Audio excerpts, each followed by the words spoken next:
Oh, that's a clean shot. Good old Brickle. Good old Brick.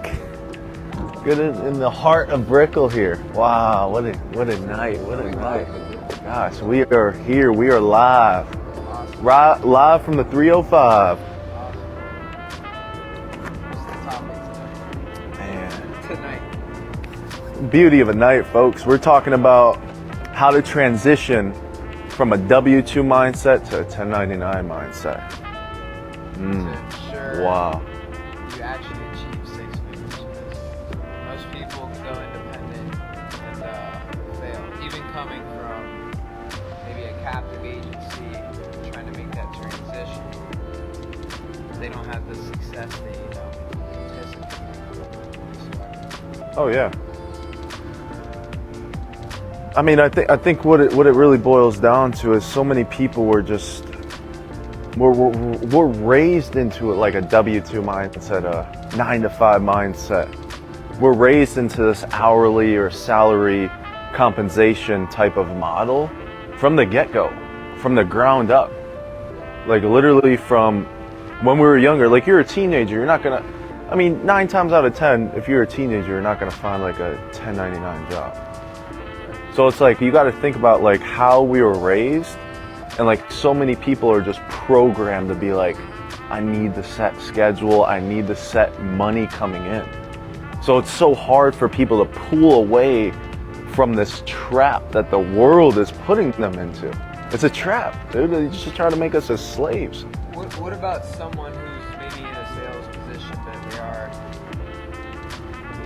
more or less W-2, but they aren't in sales, or maybe even a captive agency, but they're somewhat successful, but when they go to take that, they're successful as a captive agency because they have a lot more, I guess, hand-holding. Yeah.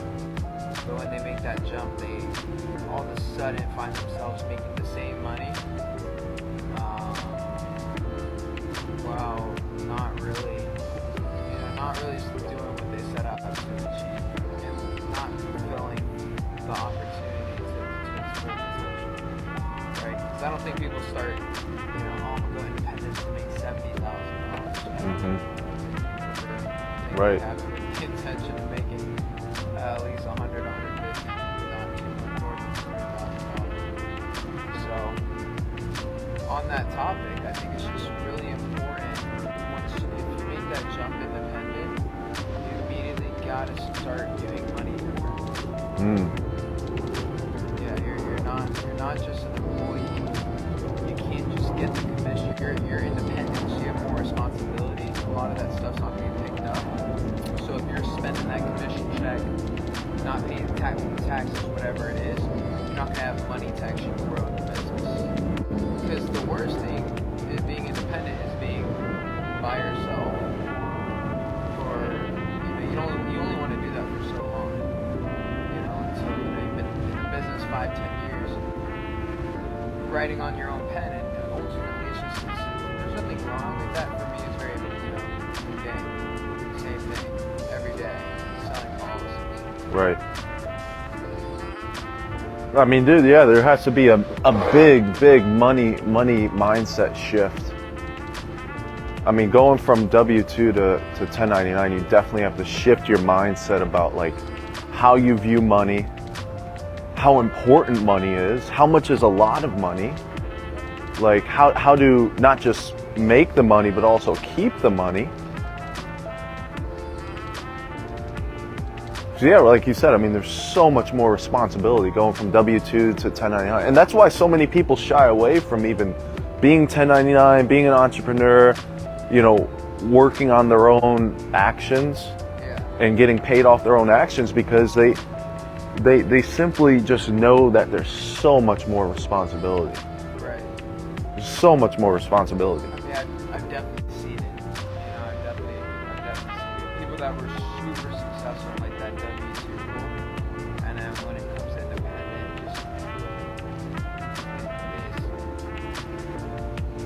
they're like average.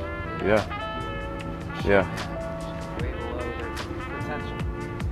But that's why we're having this conversation, so people can, I guess, do an inventory check of, okay, how can I avoid that? And that it's definitely like you got to start viewing money different. Like you got to stop viewing like sales as just I got a $2,000 commission check. That's revenue. You're an independent agent, so it's revenue. Put back in the business, chargebacks, et cetera, et cetera. I mean, this industry that we're in is always changing. Yep. So if you don't have some kind of reserve so you can invest into your business, God forbid X, X, and X happens, well, then you're gonna be out of business. Oh yeah. Yeah, I mean, you definitely got to be more disciplined with the money. A lot more disciplined with the money. Because I mean, hey, you got to put money aside for taxes. You know, because I mean, full transparency, you know, my first couple years I didn't do that. And I get hit with a massive tax bill. I'm like, "Oh, snap. Like what the hell is going on?" Because I was so used to just like working at McDonald's, working at Sears, working at FedEx, them already taking the taxes out. Whereas like when you're 1099, you sometimes like you think you're making so much more than you are because you forget about taxes. You're just working, so you're probably like, oh, yeah, dude, you have to pay taxes. Yeah. Like, 'cause if you're just, that's a good point. Like, dude, if you made $2,000 commission to the bank account, that's like not all your money. No. People would go and spend it, you know, like it is. Yep. You know, and I mean, honestly, it is if you put it back into the business. You know, then it's a write-off. Then you're thinking smarter.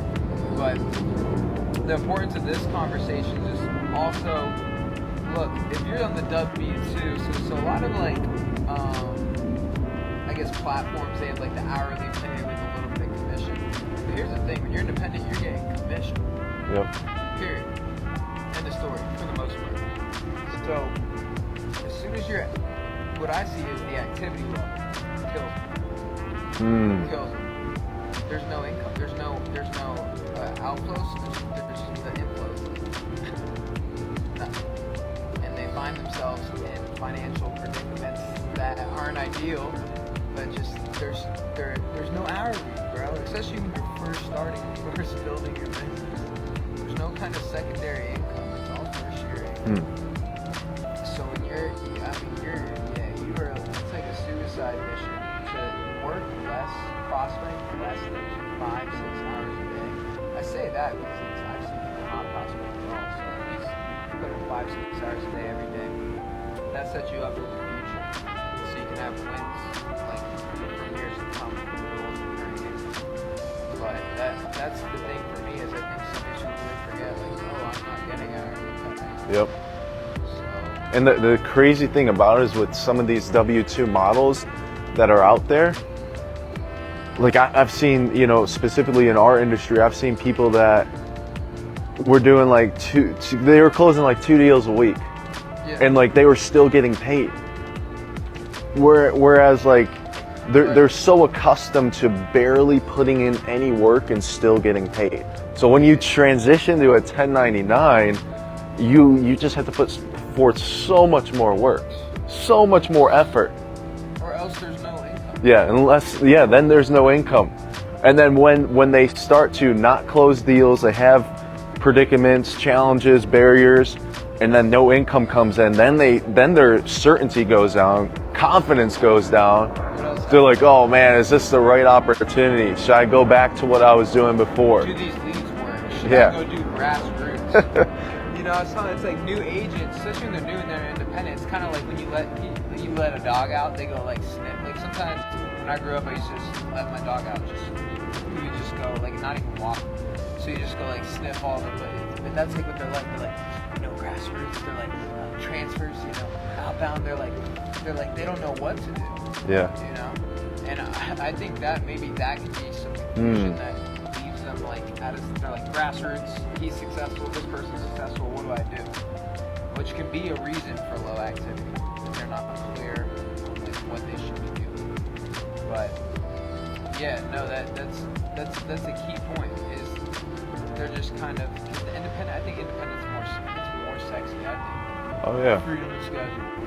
Da da da da da. Yeah. You have all these different things like multiple 6 figures, recurring income, much more sexy. That dude, a lot of people are cut out perfectly for W-2. Yeah. Their habits. W-2 written all over. Yep. W-2 guy. They want to be handheld. They want everything given to them. It's like, hey, if you fit that model, perfectly fine. I mean, I'm hiring for that model. I'm sure you are. A lot of other people are. Yeah, there's nothing. Yeah. There's nothing wrong. There's a lot of people in this world. But how far is that really going to take you, though, being a W-2 individual? Like, you're literally, like, you're going to be scraping by to an extent. Yeah. To an extent. I think it works for a time period, and that's what I'm saying. I think people are like, all right, they've reached that breaking point. They're like, I got to go indie. I got to go independent. Mm-hmm. And that's what I'm saying. But by then, these habits of like, man, these W-2 models, that is a benefit. These agencies, they do a lot. They do all your compliance. They do everything, back end, front end. Like, they do everything. All you really got to do is sell. Yep. None of that is really your responsibility. But when it becomes, an independent agent's responsibility, it drops off. I have people transition, and then in the middle of the day, they're doing AIPs. Like, but this is like a simple concept that people get. Like, as a producer, like someone who writes business at like a higher level, I would never consider to take the middle of my day to do a 2-hour exam. Yeah. I would do that over the weekend. Yep. Or outside of production time. So they're not even aware of these things. Yeah. Which is on us as leaders Yep. to make that very, very clear of like what income producing activities are or production hours, and make sure that they have a clear time staple where they're gonna be producing. Right. I've seen it here where our commissions are structured maybe untraditionally. They're prorated, so you're not paid out very heavily, this time of the year. So that low activity has crept up, and they're feeling, like for example, my group, they're feeling it now because commissions are $75 a pop, and I mean that's 5 deals a day. You're still not making $500 a day. So plus chargebacks. So it comes if you're not making $500 a day. I mean, what attracts people to being W-2? It's the structure. It's the structure, the accountability, the safety, right? The systems that are in place. It's really like the accountability. So I've seen some great like W-2 environments that are just like, man, the culture is amazing. The accountability is top notch. And that's what draws people to it. Now, being a business owner, if you're watching this, like, you need to think in terms of like, how do I set up my business in a way that individuals can jump in, be 1099, but still have the same accountability, still have the same type of culture, the same type of systems. Because that's what really happens is like people go from W-2 to 1099 and they think it's all free game. Right, like you said, like freedom of schedule, work when you want. They're off jacking around in the middle of the day instead of like making calls, prospecting. Whereas like they just lack the discipline and the consistency factor, and the ability to just be like, all right, if I just treat this like a normal 9-to-5 job, things are going to go well. I would actually get rich. Yeah, exactly. I would 100% actually get rich. Yep. So, but as you said, Alec, I mean, it's really us as leaders, us as executives, CEO, whatever you are. It is. It's really our responsibility to really set the expectations from the front. Right. Make sure they're properly geared up to be a 1099 individual, because their success is our success. And also, it's our ethical duty to make sure that they're actually succeeding within our organization. Yeah. For sure it is. Yeah. Right. That's imperative. If someone comes to your organization now, people are going to crash and burn for sure. Yeah. It's very important that they have financial success. Yeah. And you go above and beyond to make sure that happens. It's your responsibility. Yeah. Now, what I was going to ask is, but isn't it true that not everyone should be? To a degree, yeah. I mean, I if you really want to create true financial freedom, success, you're not going to do that being a W-2. I mean, okay, let's say you're even making like $100,000 a year, $100,000 a year, right? $100,000 a year, you're a W-2 individual. Think about all the living expenses. You're already cutting that maybe in half, 50% towards. Yeah, exactly. So how are you going to get to the point of being a millionaire or a multimillionaire with a W-2 salary or income? This is about like if someone's, oh, should I be W-2 or independent? I would say it's about choosing your heart. Yeah. Honestly. Because if you go W-2, you have the safety net, but I think it really is a worse play because you're 3 years down the line, you're dealing with regret. I know people who are at call centers, so do you. Yeah. Yeah, instead of names, yeah, not saying names, that just killed it. So many enrollments. They would be doing very well for themselves. But they have to be, fast forward three years later, they have to deal with the fact that they were W-2 and they owned that business. So they can sit there and get the calculator all day out of all the work and the hours and conversations that they have with all the enrollments. And they own none of it. That's hard to focus on. That's harder than working your ass off independently and then reaping the rewards. 100%. I mean, something that I've done personally with some of these W-2s, salary individuals, I've brought them in, but I like set the intention up front. I'm like, hey, like, Johnny, I know that you want to be W-2 right now, perfectly fine. I'm going to accommodate to that. However, my full intention is to get you to being full commission, because I know deep down inside it's going to be more beneficial for you. You're going to make more income. You're going to own the business, right? X, Y, and Z. So like helping, like accommodating to these W-2 people, like don't just, like if you're a business owner watching this, like don't just shy away from hiring employees or giving out hourly or salary based positions. Don't just shy away from that and be like, oh, I only want commission people. Like that's a complete opposite mindset that you want. Like you want to accommodate to both, but ultimately in the long run, like just be in the best interest of that person, right? I mean, if they're independent, there's so many different models. But let's say you're buying leads. I mean, you might need to start W-2 to have some kind of reserves to get fund the leads or fund the CRM. I mean, obviously the independent typically there's going to be more of a cost of doing business because it's more worth it. But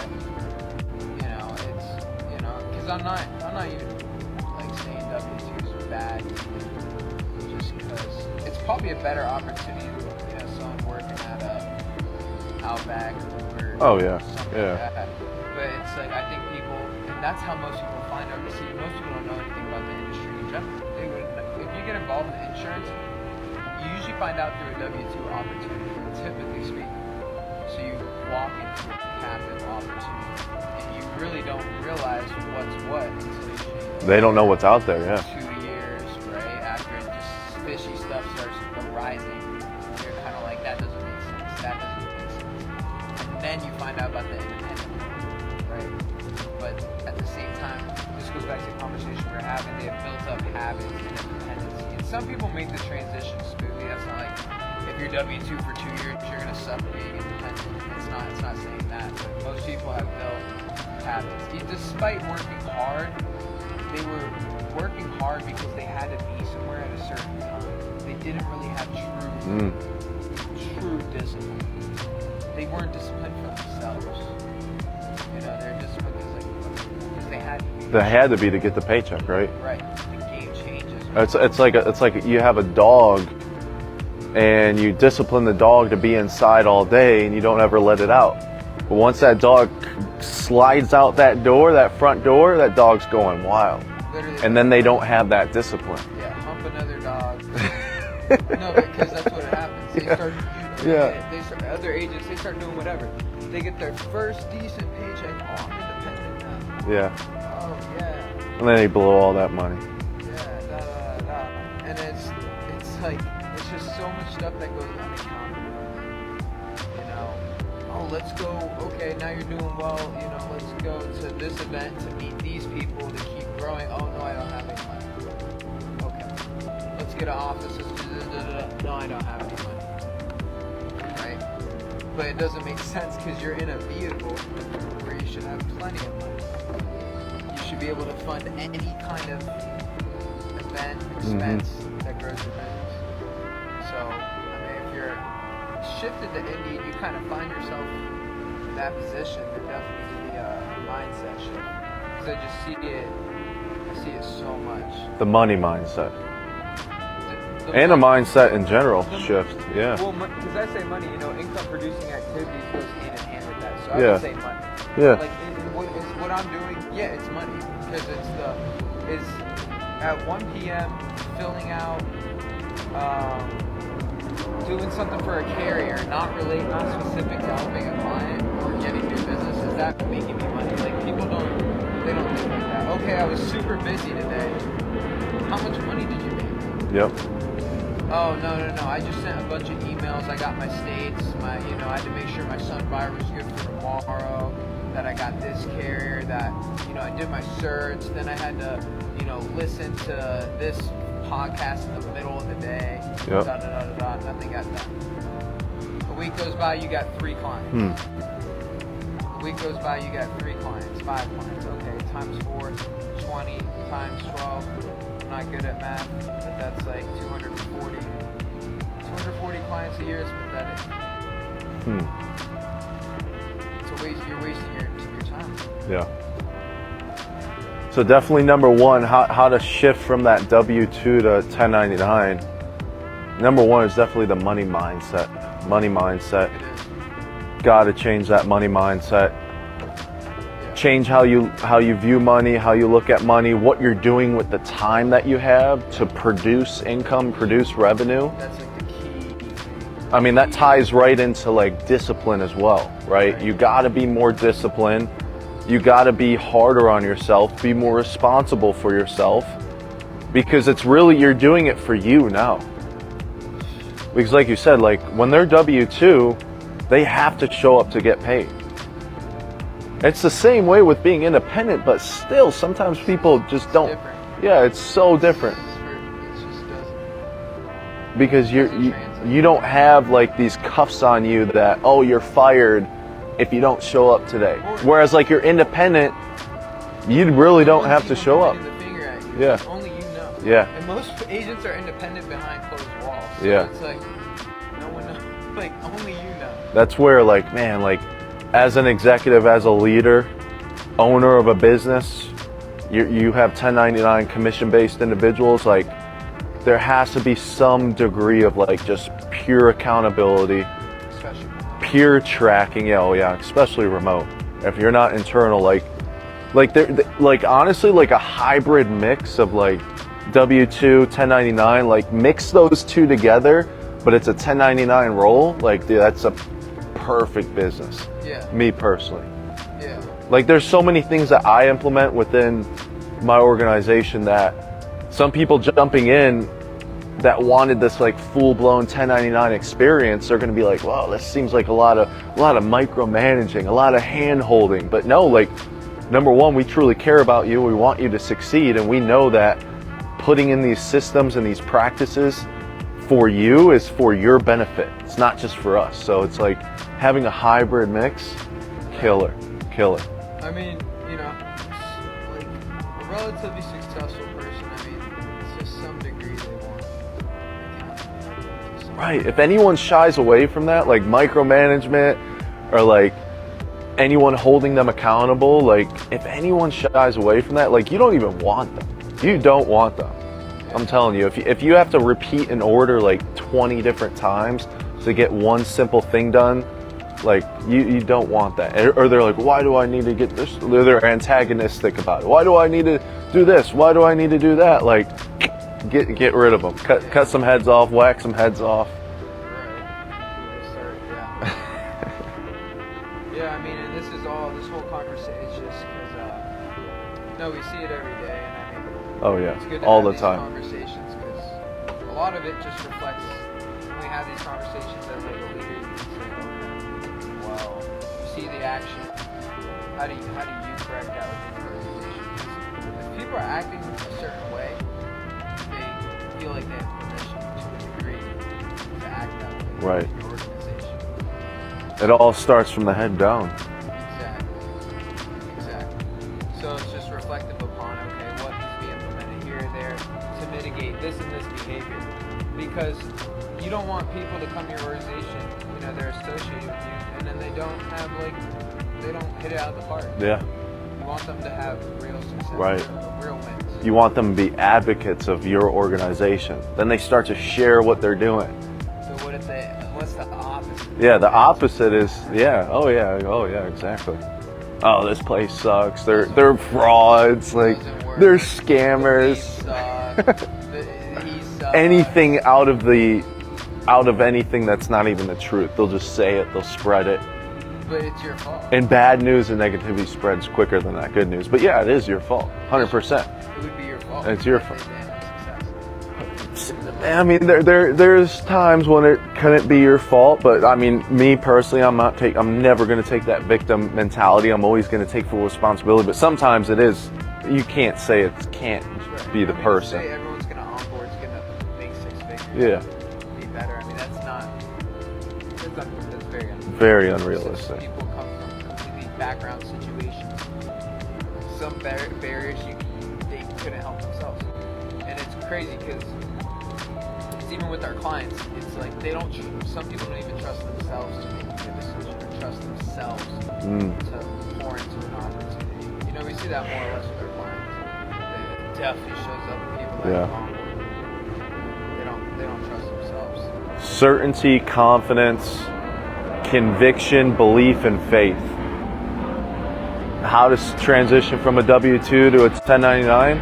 You just got to have so much faith, belief in yourself, so much conviction in yourself, and so much certainty and confidence. Yeah. 100%. It's that money mindset shift and the overall perspective. You're probably going to have to, some habits are going to have to drop off because more attention and focus has to go into your business. It does. And it's not all like fun. Now you have to worry about chargebacks. Most these W-2 opportunities, chargebacks weren't really a thing. Yep. You never had, now you have to deal with the chargebacks. More responsibility. It's numerous things, right, that make it, if you're dealing with more and if it's harder, and I think some people dress it up to be more scary than what it is, but there's probably something at the other end of it. But if you want that good thing at the end, you're going to have to make some kind of adjustment. Mindset, maybe you're waking up an hour a day earlier, maybe instead of doing something like a habit that you have, you cut that out just because that time needs to be spent working on your business. They're just, if you want to have success independently, there's going to have to be changes. Because there's a little bit more working on the business as well, keeping your books, stuff like that, which there's many things that you can outsource and track it. But there's just a lot more you're tracking. Like I said, going to the follow-up, you have to track follow-up, et cetera, et cetera, et cetera. Maybe lead costs, follow-up, profitability. It's a different game. Yeah, I mean, you're really 1099. You're just a complete business owner. Yeah. Whether you want to believe it or not, like you own your business. You are now responsible for the success that you create. You're more of an entrepreneur. Yeah. Of the insurance company. That's my perspective. Okay. I never thought I was like an entrepreneur. I'm an entrepreneur. Because I didn't make a profit. Sure. What's the true definition of an entrepreneur? An individual that puts more risk and takes more risk than an average individual. What's the definition of an entrepreneur? I don't even know, man. We'll have to clear some words here. I think it actually does say that the entrepreneur takes less. Yeah. So then maybe I'm corrected. Yeah, I mean, you're just a business owner now. You're a business owner. You're 1099, you're a business owner. You have so much more responsibility, tracking all your numbers, tracking your business. Like you really, you go from, how can I put it in a good perspective? You go from, you literally okay, it's like maybe it's like leasing a car versus like buying a car. So much more responsibility when you buy a car versus leasing a car. You don't have that much responsibility. Yeah, I think even like a high school basketball player going to college. Now, there's the whole nation's watching you. If you graduate from high school, it's kind of like whatever, you're more under the radar. College took that step where there's a lot more responsibility. Like if you go play at Kentucky with Calipari, John Calipari, he's the coach, or even back in the day, Duke's coach, whoever it was instantly 20 different level, different intensity, different commitment, different, not the same. Such a different intensity. Right, and that's kind of how going from W2 to 1099, higher level of intensity. Yeah. Oh yeah. And I say high school, college because I think it's just G League to NBA. There's a difference, but I feel like high school and college, that's more of a defines the difference. Like it's kind of like you're playing high school ball. You know, some of the kids are good. You know, it's relatively easy.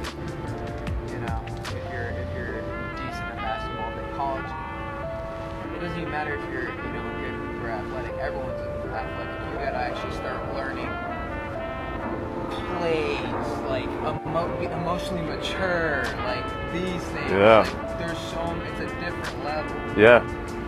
Yeah, you have to tap into a different like level of intensity, tap into a different level of responsibility. Yeah. With it comes so much more rewards though. So much more rewards. Commission only creates so much more of a independent individual that can work where they want to work when they want to work. But we did the work for, I mean, I even think about it to now. No, but I like what Pat David says. Like, he kind of says, okay, well, you want to do this and this? He says, okay, well, it's going to take X, X, and X, and X, and X. Like, define what it's going to take and say, are you willing to do that? Right. So, I mean, so many people are just underestimating. Underestimation. The action it's going to take, the amount of difficulty, the amount of barriers, the amount of motivation they're going to need. That. Oh, yeah. No, dude, that is like one of the most simplest things. I got people, hey, I'm at 24 calls. I'm like, yeah. He's like, it's a hard day. And this person in particular, I was like, that is not a hard day. Yeah.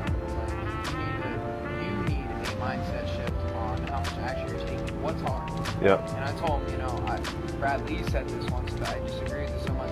I don't think insurance is hard work. I think it's long work. I think, it's the calls, presentations. It's long work. So when people say it's hard work, that's kind of my viewpoint on it. Because all you're doing at the end of the day really is having conversations and providing a solution. You're just kind of spend initially when you're prospecting a lot of time trying to find your people, so to say, people who are actually going to do business. But yeah, back to that is, I think that's like 99% of America.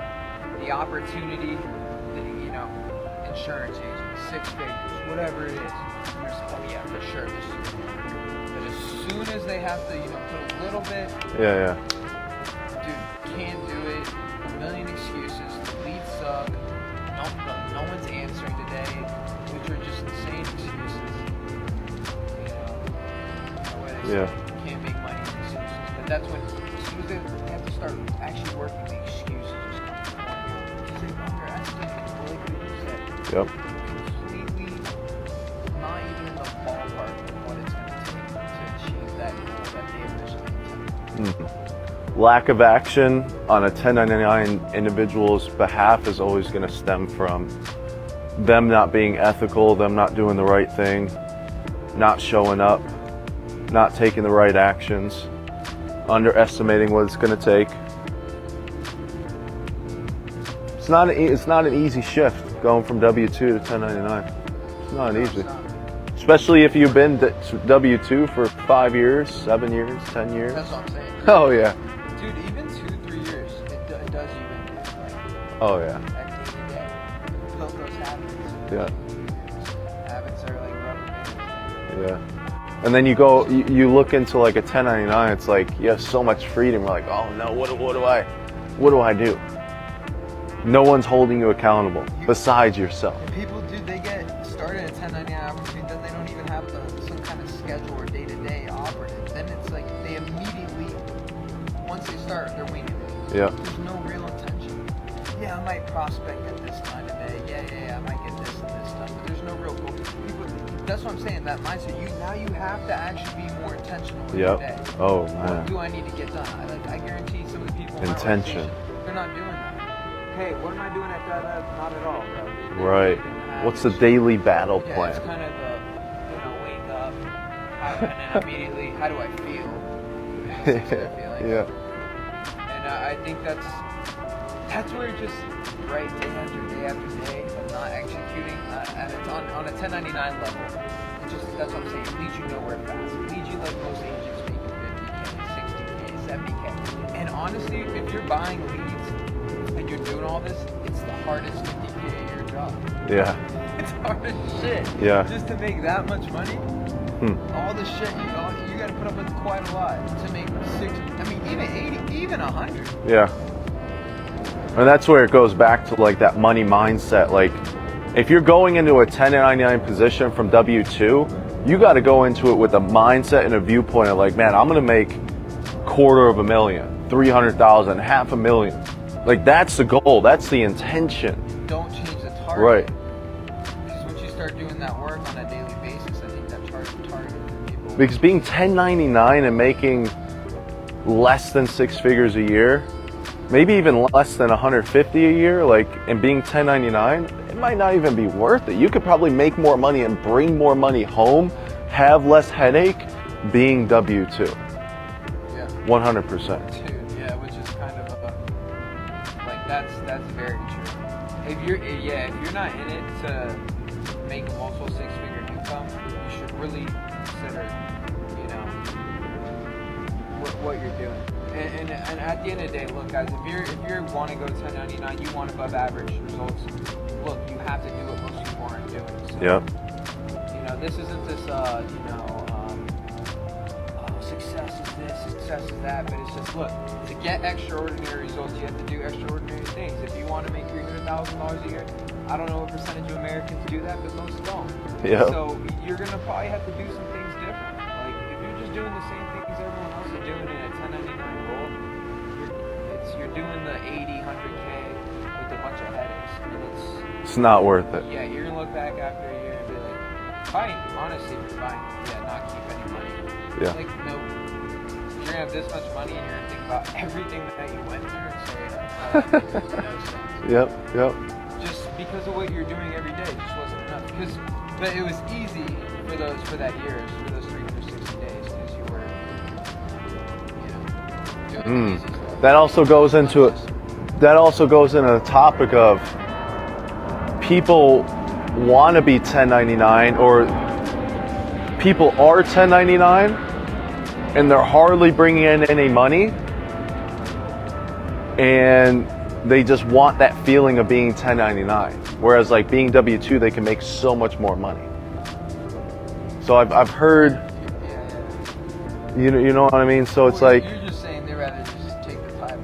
yeah, take the title, have the freedom of schedule. Yeah, don't tell me what to do. I'm my own boss, right? But they're not making anything. Like you might as well just be working for someone else. I mean, yeah, no, I agree. But if someone does want to do that,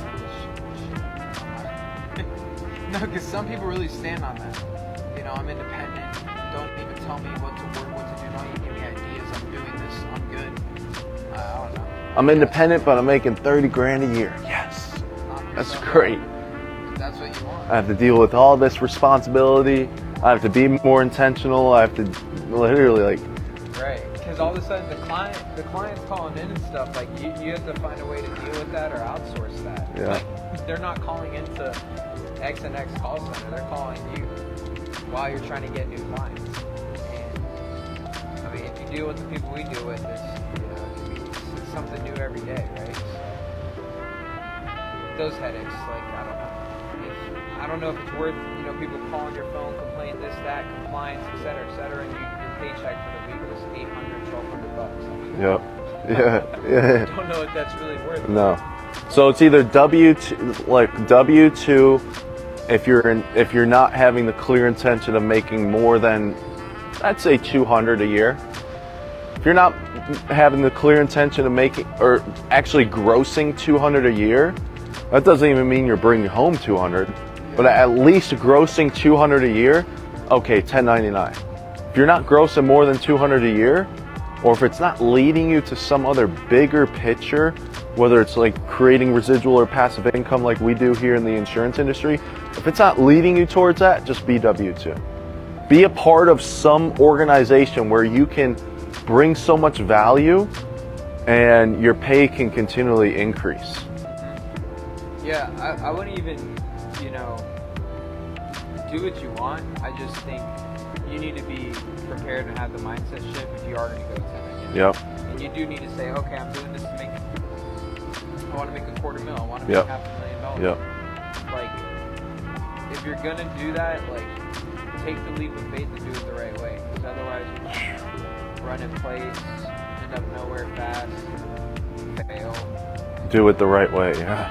100%. Yeah, because when they talk about agents failing, I mean, I think some of that's probably geared to the W-2 people, but I feel like a larger portion is it's probably the independent model. I mean, I know life insurance companies that onboard a lot of people. Those people went in debt, and when I say in debt, it's 10, 20 grand. They fail out. Then someone tries to go independent, they start buying leads, and they just fail. So, just if you're gonna go 1099, you gotta check yourself before you wreck yourself. Yeah, and you just got to have the right support, the right leaders that you're partnering with, the right executives, the right systems in place. Like for me, 7 years ago, getting into the insurance industry, did a 1099, had no one, no leadership, no support, no guidance. I was just out there by myself, trying to make it happen. You kind of did though. Oh, guidance? Oh yeah, I mean audiobooks, podcasts, but no real like strategic partnership with a bigger player. Within your platform? Yeah, within the vehicle of the insurance industry. I mean, I self-studied, self-taught, but it definitely got to the point we're in the same. Like if you're going to be 1099, you need to have a strategic partnership with whoever organization or business or company that you're joining and partnering with. You have to have that strategic partnership. Yeah. 100%. Doing it alone is definitely way more scary. Yeah. Yeah. It's not even just scary, but like there's just so much more that you're going to have to overcome. Like on top of all the things that you're going to have to overcome in the first place, there's going to be double the amount of things that you're going to have to overcome if you're just doing it by yourself, being a 1099 individual. Yeah. Definitely mitigate a lot of things by being plugged into the right platform. Right platform, the right people, the right connections, the relationships. It's everything. Especially being 1099. And that's why so many people shy away from being 1099. Because their friend over here went into a 1099 position. They were led to failure. Never do 1099. Don't do it. You got your family members, like, just get a normal job. Dude, just get a normal 9 to 5. So I've had a couple people recently that left the organ, so I can't do outbound calls, I can't do commission. It's just like, dude, oh no, we're definitely. 1099 takes a different breed, 100%. But then it's like, yeah, to each his own, I suppose. But choose your heart, right? Yeah. Oh, yeah. That's kind of what I was saying earlier. Yeah. Because I can't do outbound. Okay, go back to what you're doing. And I mean, I don't know how that's much better. And look, it's everything's perspective. I had someone who was the outbound there struggling real recently over the week. I was like, dude, you're trying to sell those. You're trying to sell this shit. Why don't you just call them and see if you can just ask some good questions and maybe there's something you can help with. Yeah. Like find a problem, provide the solution. Weird about doing the outbound because your perspective and your approach is all weird. Yeah. Like I've felt the same way too, where I just know I'm just way too trying to sell them versus just taking like a professional approach, trying to help service, then just sit there and make outbound calls all day. Yep. Because you're just helping people and you feel good about it. So like you said, which side of hard do you want to be on? It's a good point. It's going to take the same amount of effort, energy, and commitment to not succeed as it does to succeed. Yeah, dude. And then another thing I'll throw in is just like people will spend. I don't know what it is. It's probably more than half your life working for sure. 60, 70%, 80% of your life. Yep. People work till they're 60 not being successful. Yeah. So like who's really, dude, like the information society is crazy. Yeah. They indoctrinate you into thinking and you don't even realize you fucked up until you're 60. Yeah. Dude, it's mind-blowing. I mean, just look at the evidence. There's people that are going on a Social Security at age 60, 70, whatever it might be, and they're making two grand a month, dude, even less. And they're freaking working another year just so they can get an extra $200 on the check. Yeah. Why not just go all in with everything that you're doing? Be 100%. Do the tough things like you were talking about earlier. Do the things that many people don't want to do. Eat the SHIT for a little bit and create a life that is going to give you the results that you want. Like, and just doing that builds wins. Like, you know every day, dude, I did what, like, and people, like, might even mock you for that. Yeah, oh, yeah.